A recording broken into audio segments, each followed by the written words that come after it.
حابين نعرف ليه حلوان اتسمت بمدينة القصور والسرايا. طبعا مدينة حلوان من الأماكن المميزة جدا اللي كانت مليانة بقصور القرن ال19 وقصور عصر أسرة محمد علي، اللي منها تحول لمدارس، اللي منها اتهدم، اللي منها تحول لرئاسة حي، اللي منها تحول تبع مكتبة الإسكندرية. علشان كده اتسمت بيه مدينة القصور والسرايات. وأحب أنوه لحاجة مهمة جدا برضو، إن أستاذي ومشرفي الأستاذ الدكتور عبد المنصف سالم نجم عمل رسالة الماجستير بتاعته كلها عن مدينة حلوان، وألف كتاب سماه حلوان مدينة القصور والسرايات.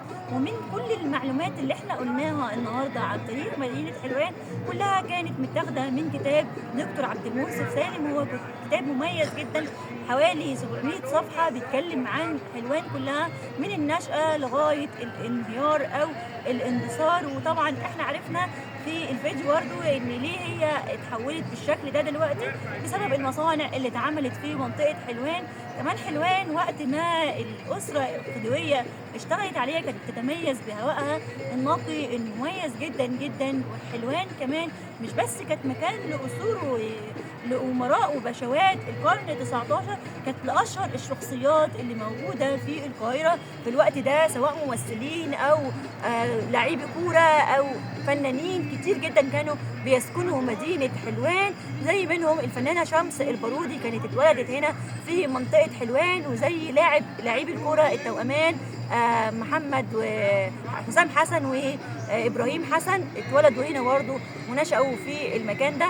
فهي كانت ميكس كده أو تراث ثقافي ما بين كل الطبقات الأرستقراطية كانت بتعيش في المكان ده. وحتى في عندنا كمان مستشفى لازالت موجودة إلى الآن اسمها مستشفى بهمن للأمراض النفسية.